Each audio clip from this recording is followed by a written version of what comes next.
Ini aturan baru. Oh iya, baru. Soal rumah. Baru banget ya? Oh, harus dikasih tahu kan sama orang-orang. Asik. Hah?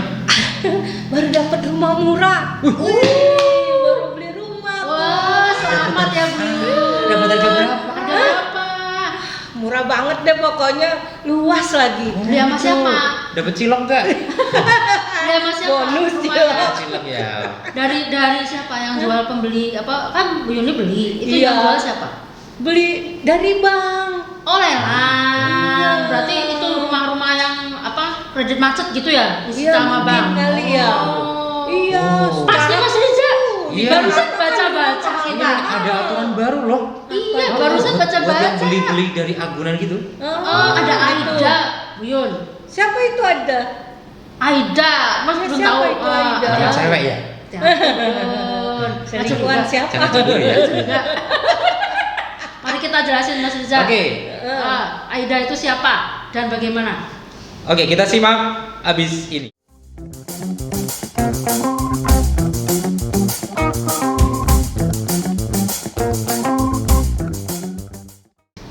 Jadi di bulan Mei ya, April apa Mei ya Mas Riza? Nah, bulan Kayaknya akhir April awal Mei. Mei ya. Mei dijelasin dulu nih, si Aida ini siapa? Aida nih. Pemirsa udah tahu belum nih? Aida itu apa? Aida adalah Agunan, yang diambil alih oleh kreditur kepada pembeli agunan. Namanya bagus banget loh, Iya. Aida. Tadinya Mungkin saya nama bayanginnya cewek ya. cewek cantik. Saya temen saya punya temen namanya Aida tuh beneran. Ada juga ya. Oke. Nah itu Oke, dulu, kita bahas Aida. sama-sama ya hari ini ya. Oke. Jadi kena PPN ya? Iya, sekarang ada PPN-nya. Gitu. Jadi mungkin banyak pembeli agunan nih, ada kawan pajak ya yang udah beli dapat rumah dari lelang yang dijual oleh bank gitu ya. Itu ternyata ada PPN-nya ya. Nah, kita akan bahas dalam kesempatan kali ini tentang PPN atas penyerahan agunan ya yang diambil alih oleh kreditur kepada pembeli agunan. Ini kita akan bahas PMK nomor 41 tahun 2023. Oke. Nah latar belakang PMK ini apa nih Mas Riza? Ada sengketa, Ya. ada yang berantem apa gimana ini? Jadi latar belakang PMK ini ya, ini dia ada dibentuk atau diterbitkan. Latar belakangnya ini karena banyak sengketa terkait pengenaan PPN pada saat adanya eksekusi agunan ya oleh bank atau perusahaan pembiayaan yang menjadi objek sengketa pemeriksaan hingga sampai ke pengadilan tinggi, pengadilan pajak dan Mahkamah Agung ini. Jadi masalahnya banyak Bu ternyata Oh, gitu. terkait PPN atas penjualan agunan ini. Nah, ini mungkin di peraturan ini mulai dijelaskan ya, digambarkan secara jelas bagaimana penerapannya supaya nanti menimbulkan adanya suatu kepastian hukum atas adanya pengenaan PPN dalam penyerahan agunan yang diambil oleh kreditur gitu. Berarti biar jelas nih Bu Yuni, nanti udah beli Ya. rumah jelas nih status hukumnya bagaimana. Jadi Ini perpajakannya doang. aman ya. Gitu. Perpajakannya Iya, juga iya. aman gitu ya, Iya, sudah murah-murah doang dibayar. pajaknya nggak beres. Betul. Berarti bayar PPN juga dong saya ya? Iya. Iya, tapi nanti dipungut ya. Jadi bank atau lembaga pembiayaan itu yang akan memungut PPN-nya. Oh, gitu. Oke. Kemudian kita juga perlu tahu nih dasar hukum dari peraturan tadi PMK 41 tahun 2023 tadi itu apa? Jadi ada beberapa dasar hukum di sini, di antaranya pasal 13 ayat 1A huruf D Undang-Undang PPN mengenai saat lain pembuatan faktur pajak.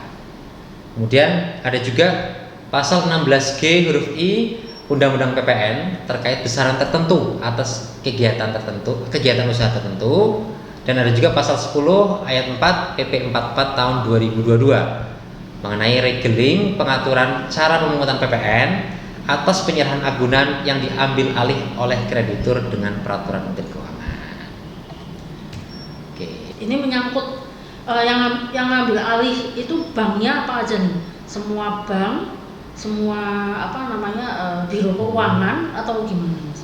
Ya. Ya, semua bank ya yang bisa gitu mengambil. Ya, jadi kan dalam suatu akad kredit gitu ya, akad kredit pembiayaan si nasabah atau debitur dia kan mendapatkan pembiayaan misalkan atas pembelian rumah dengan cara kredit ya. gitu. Maka rumahnya itu dia menjadi agunan di sini ya, menjadi jaminan atas adanya kredit tersebut. Kredit, ya. Nah, Agunannya diambil alih Ya. oleh kreditur untuk penyelesaian kredit. Jadi pembiayaannya berdasarkan prinsip syariah juga termasuk ya Pak Riza.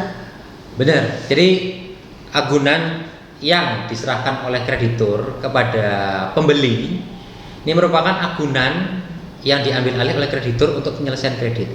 Jadi tadi Bu Yuni beli kan, Ya. beli barang dari proses lelang gitu kan. Itu merupakan agunan ya, agunan yang telah diambil alih oleh Diambil alih. bank dari nasabah atau kreditur debiturnya gitu ya. Untuk Ya, penyelesaian untuk kredit. penyelesaian Jadi, kreditnya. si pemilik yang sebelumnya itu utang ke bank kredit. Betul. Nah, terus kredit macet nggak mampu bayar kan disita ya. Betul, Ya, itu barang disita ya. agunannya diambil alih oleh bank. Agunannya dijual lagi gitu Oleh ya. bank tentu Oleh saja bank. dilelang ya, Ya. dijual kembali. Nah, oke, di situ dikenakan adanya PPN gitu ya, PPN. dipungut PPN-nya. Besar nggak tuh PPN-nya? PPN-nya nanti ada tarifnya nih. Oh, ada tarif tarifnya ya. tarif khusus ya. Aku kira tuh tadinya tuh yang syariah nggak kena. Semuanya. Jadi Ternyata ini syariah juga pun ya. juga ada nih. Semua juga ya. Ya.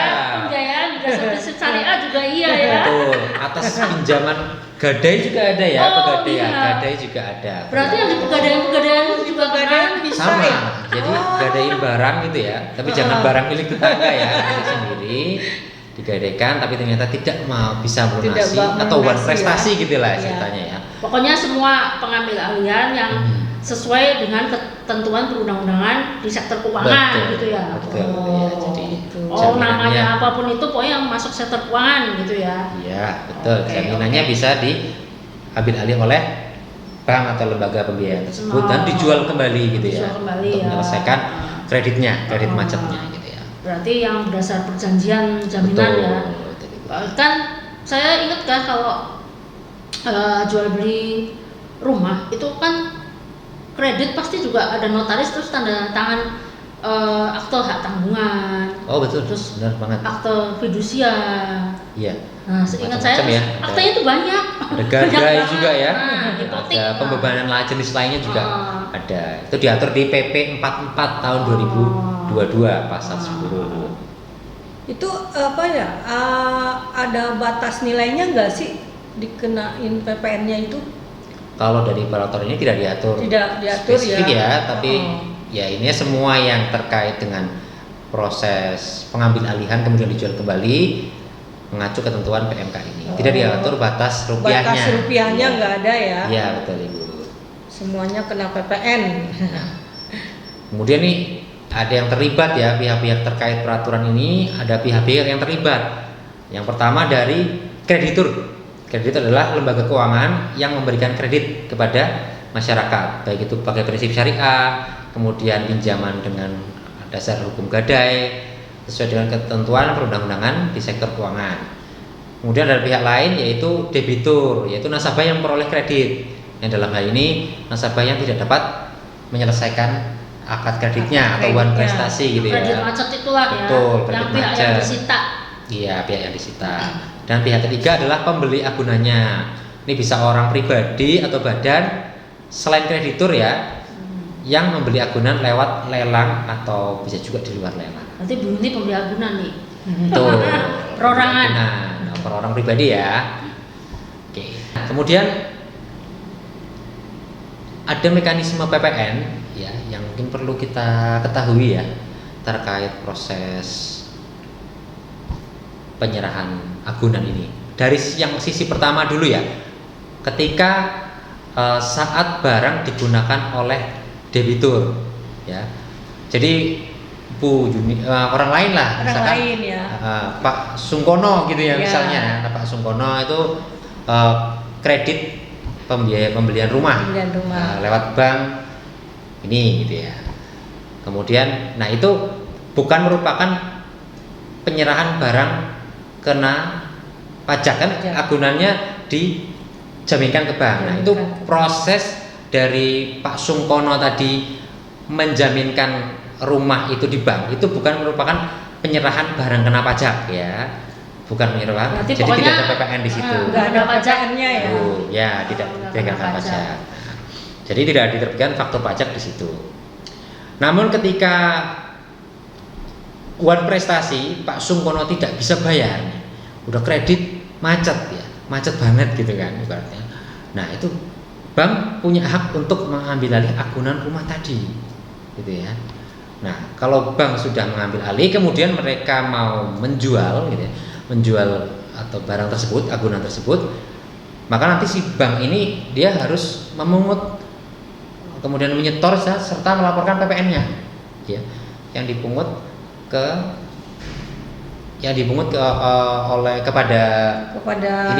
ini ya, yang dipungut dari pembeli agunannya. Memungut menyetornya itu kan pada saat agunannya udah laku dibeli kan. Betul, pada saat pembayaran ya. Saat pembayaran dari Bu Yuni beli bayar gitu ke banknya, bayar lelang ya, itu sudah saat diterbitkannya faktur atau dokumen yang dibersamakan dengan faktur pajak. Harus dipungut PPN pada saat itu. Itu berapa Pak Riza? Sampai persentase itu? Nah ini tarifnya. Berapa ya? 11% tarifnya ya? enggak? 11%. Oh. Kan PPN 11%. Kenanya berapa? Kemarin belinya berapa? Murahnya berapa ya? 10 miliar ya? Oh murah ya? Murah banget 10 miliar. Nah, oke, jadi rumahnya kecil-kecil aja lah. Kecil, lebih banyak ya? Kecil lebih banyak. Jadi untuk tarif yang harus dipungut oleh contohlah 200 juta. 200 juta. Oke, 200 juta ya. Simpan dulu ya 200 jutanya ya. Nah, kita hitung dulu tarifnya. Jadi berdasarkan PMK 41 tahun 2023 ini, untuk berapa sih tarif PPN-nya ya? Jadi tarif PPN di sini di kreditur atau pihak perbankan atau lembaga pembiayaan ini memungut PPN dengan besaran tertentu. Jadi bukan 11% ya? 11% ya. Enggak seperti PPN umumnya ya. Tarif khusus saya. Tarifnya itu 10% kali tarif PPN dikalikan DPP. Nah, kalau tarif PPN kan 11%. Jadi 10% kali tarif PPN dikalikan DPP atau harga jual sebelum PPN gitu ya. Atau gampangnya secara efektif tarifnya adalah 1,1% kali harga jual agunan. Jadi kalau tadi 200 juta belinya, kalau belum termasuk PPN-nya berapa? Ya, biar ngitung ya di sini ya. Berarti enggak sampai 11, jadi 1,1% kali 200 juta. Nanti ada contohnya. Kita akan kasih contoh perhitungannya seperti apa biar lebih memudahkan kawan pajak lah memahami, misalkan beli barang hasil lelang udah di bank gitu ya. PPN aku dipungut PPN berapa sih seperti itu. Nah, ini ada yang harus diterbitkan nih oleh bank, ini juga punya kewajiban untuk menerbitkan namanya faktur pajak. Belum, jangan lupa minta faktur pajaknya sama bank. Betul. Oh gitu. Iya. Kan udah bayar 1,1% tadi tuh. Gimana Pak Riza? Fakturnya gimana? Iya, jadi kreditur di sini atau perbankan, lembaga pembiayaan ini sebagai PKP wajib membuat faktur pajak atas penyerahan agunan kepada pembeli sesuai dengan peraturan perundang-undangan. Faktur pajaknya sama dengan faktur-faktur yang sudah-sudah, faktur umumnya atau bentuknya tuh beda. Nah, ini ada kemudahan terkait pembuatan faktur pajak ini. Jadi atas tagihan atas penjualan agunan atau dokumen yang lain yang sejenis dapat diperlakukan sebagai dokumen tertentu yang kedudukannya dipersamakan dengan faktur pajak. Jadi ada dokumen tertentu yang kedudukannya dipersamakan dengan faktur pajak itu kita tidak asal mengisi ya nama unit, rumah kemanggisan seperti itu, kemudian kurang lengkap lah. Nah, tapi ada ketentuannya, harus detail. Jadi atas dokumen tersebut paling tidak paling sedikit lah memuat ketentuan keterangan antara lain nama dan nomor dokumen, nomor dan tanggal dokumen, kemudian ada nama dan NPWP kreditur atau bank atau lembaga pembiayaan di sini ya. Kemudian ada nama dan NPWP atau NIK dari debitur yang sebelumnya kredit macet tadi. Nah, itu juga harus ada. Kemudian ada nama dan NPWP atau NIK dari pembeli agunan. Ya, pembeli agunan. Ini misalnya tadi ya. Kemudian uraian barang kena pajaknya itu apa? Yang dibeli apa, yang menang beli dalangnya apa? Ya, jadi itu harus diungkapkan, dijelaskan ya dalam dokumen tersebut, dan juga disebutkan dasar pengenaan pajaknya berapa atau harga rumahnya. Tadi misalkan 200 juta tadi ya. Berarti 200 juta dan PPN-nya maka 1,1% dari 200 juta tadi. Ya. Jumlah PPN yang dipungut. Nah, dan ada info lain. Jadi dalam hal agunan ini berupa tanah dan atau bangunan, tata cara pencantuman uraian BKP sesuai dengan ketentuan peraturan perundang-undangan di bidang PPN. Oke. Kalau untuk kode setor, kode akun jenisnya semua SPT-nya masih sama PPN umumnya atau khusus Pak? Oke, dari sisi bank ini ya atau lembaga pembiayaan yang tadi menjual agunannya gitu kan. Jadi untuk kreditur dalam hal ini harus menyetorkan dan melaporkan pemungutan PPN sesuai ketentuan peraturan perundang-undangan di bidang PPN. Tidak ada aturan khusus soal ini ya. Jadi untuk kode akun pajaknya itu 411211, kode jenis setorannya 100 dan menggunakan SPT masa PPN 1111. Sama berarti seperti persis laporan sama ya. PPN belumnya. Ya.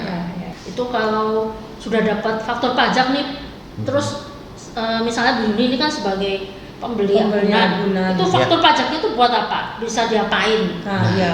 Kalau misalnya saya kan bukan PKP gitu kan. Nah, faktur pajaknya bagaimana? Apa bisa dipakai apa gimana ya? Disimpan aja. Kalau bukan PKP itu disimpan saja gitu ya. Tapi kalau PKP, saya PKP gimana? Iya, itu bisa ya? dikreditkan ya. Kalau Ibu Yuni ternyata PKP, benar. Jadi bisa dikreditkan sebagai pajak ya PPN ya. Untuk kreditur, pajak masukan atas perolehan BKP atau JKP yang sehubungan dengan penyerahan agunan ini tidak dapat dikreditkan. Jadi kreditur ini tidak bisa mengkreditkan perolehan BKP atau barang kena pajak atau jasa kena pajak yang sehubungan dengan penyerahan agunan tadi.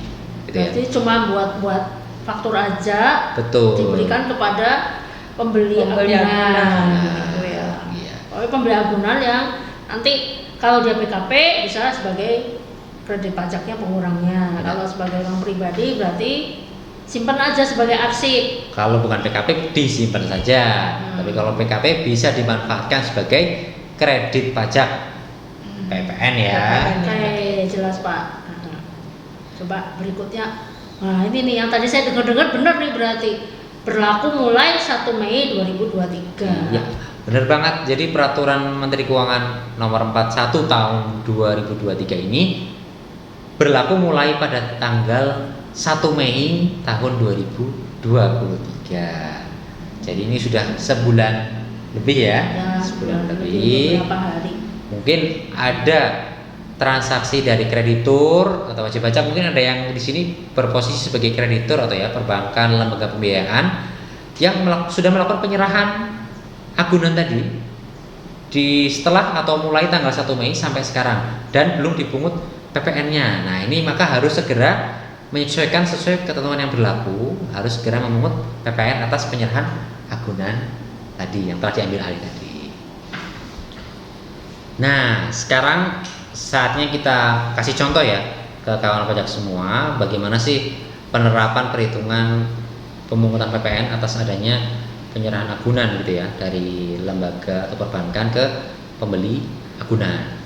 Tadi kan contohnya Bu Yuni nih. Nah, ini contohnya agak serius yang ini ya, ini agak serius.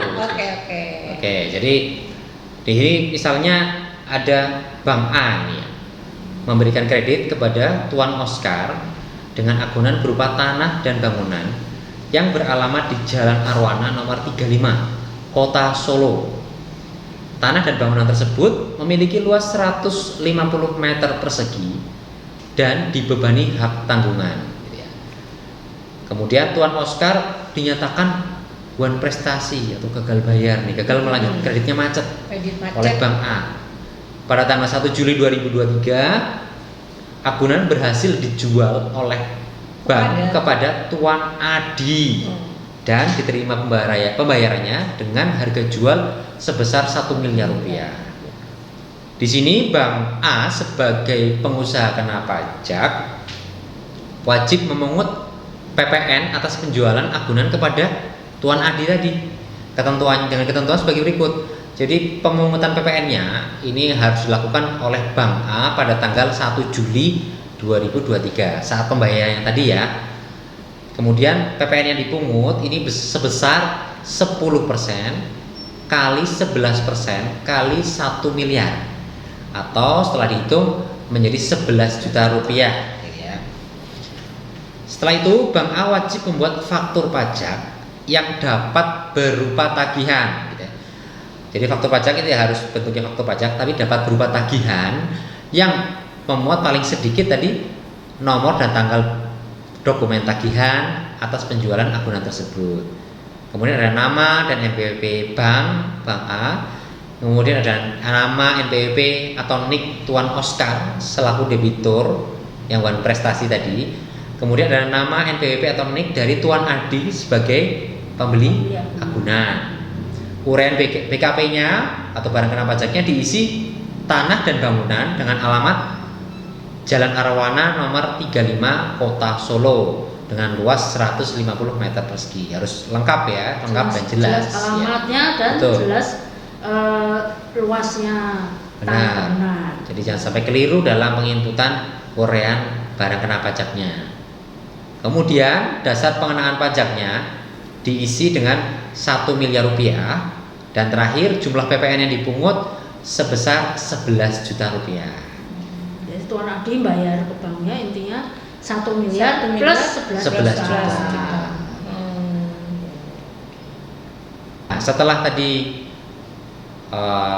ada pembuatan faktur yang faktur pajak ya berupa tagihan tadi, dapat berupa tagihan tadi. Kemudian Bank A ini menyetor PPN-nya paling lambat tanggal 31 Agustus 2023. Tadi kan 1 Juli ya.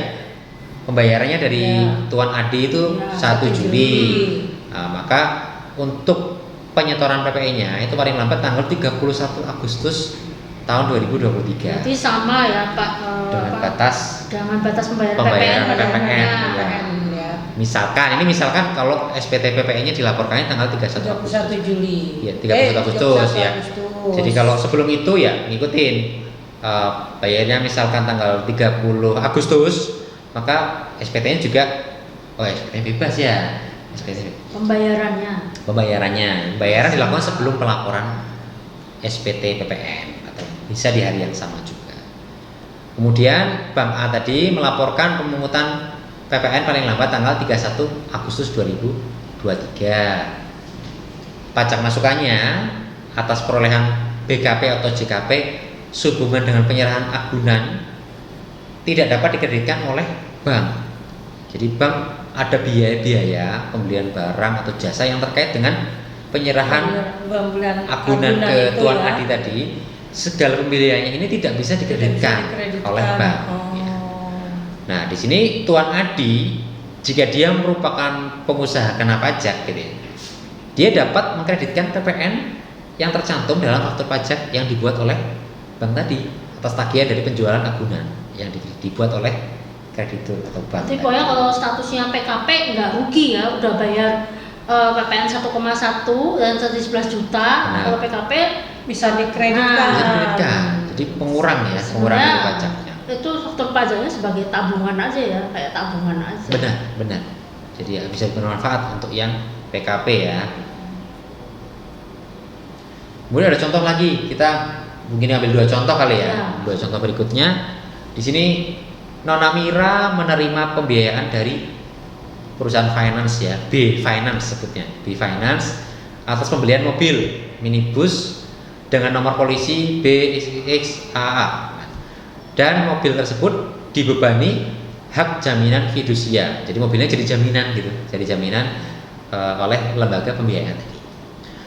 Kemudian suatu ketika Nona Mira ini dinyatakan bukan prestasi atau mengalami kredit macet, gagal melunasi atau membayar kreditnya ya, angsuran kreditnya.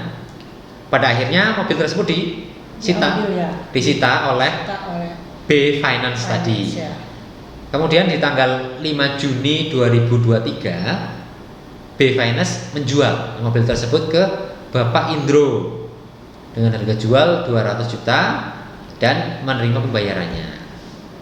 Ya, mungkin sama dengan yang tadi, contoh tadi, atas agunan yang dia dari Nona Mira tadi diambil alih oleh finance-nya, ya, sebagai kreditur. Kemudian kreditur ini menjual lagi barang yang sudah disita tadi, yang diambil alih tadi, ke pembeli Bapak Indro. Diserahkan dengan harga tadi 200 juta dan dibayarnya tanggal 5 Juni dalam hal ini ya. Maka bagaimana untuk ketentuannya? Jadi pemungutan PPN-nya dilakukan oleh B Finance tanggal 5 Juni ya, harus sama dengan tanggal pembayaran. Tanggal banknya terima uang lah ya. Betul. Tanggal finance-nya ya, lembaga finance-nya. keuangannya terima uang dari pembeli agunan. Benar. Jadi harus ngikutin tanggalnya, pastikan nggak kelewat ya. Kemudian pajak pertambahan nilai atau PPN yang dipungut ini sebesar 10% kali 11% kali 200 juta atau dengan kata lain 2.200.000 rupiah.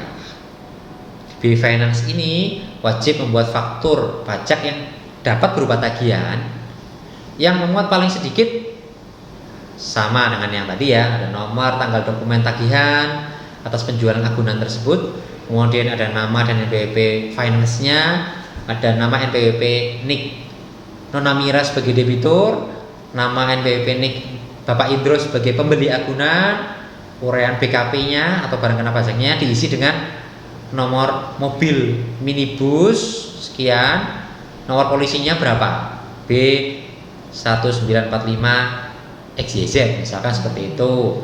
Kemudian dasar pengenaan pajaknya diisi dengan 200 juta sesuai harga jualnya, dan tidak lupa yang paling penting adalah jumlah PPN yang dipungut diisi 2.200.000 rupiah.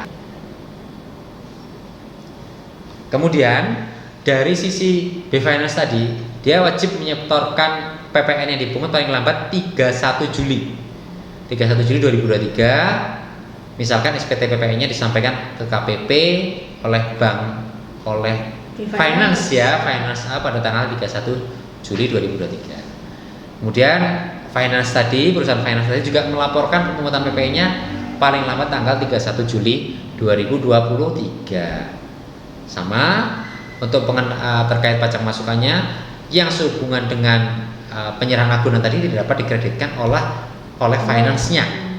Dan Bapak Indro jika dia PKP maka dia dapat mengkreditkan PPN yang tercantum dalam faktur pajak ya, yang mungkin berupa tagihan tadi ya. Itu bisa sama dengan yang case bank tadi. Kayaknya cukup ya Pak Rizal, udah jelas ya, dua jelas contoh. Ya. Cukup ya, dua contoh jelas ya. Coba Bu Yuni dicek dulu dokumen yang dari bank ini, bank tadi itu udah ada PPN-nya belum? Coba kalau dicek. dari bukti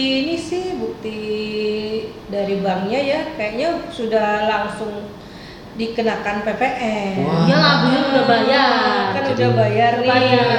Harus Iya. dapat. Udah dapat ini. Mantap. Alhamdulillah. Sip, mantap. Oke, jadi sudah bayar PPN-nya ternyata. Iya. Oke. Baik kawan pajak semua, demikian podcast pajak kita kali ini. Semoga apa yang kami sampaikan di sini bisa bermanfaat untuk kawan pajak sekalian. Tonton terus podcast KPP Pertama Jakarta Sawah Besar 1 lainnya di channel YouTube KPP Pertama Jakarta Sawah Besar 1. Salam sehat dari kami, tim penyuluh KPP Jakarta Sawah Besar 1. Saya Bu Wawang, Saya Yuni. Saya Riza. terima kasih, jumpa lagi. Dan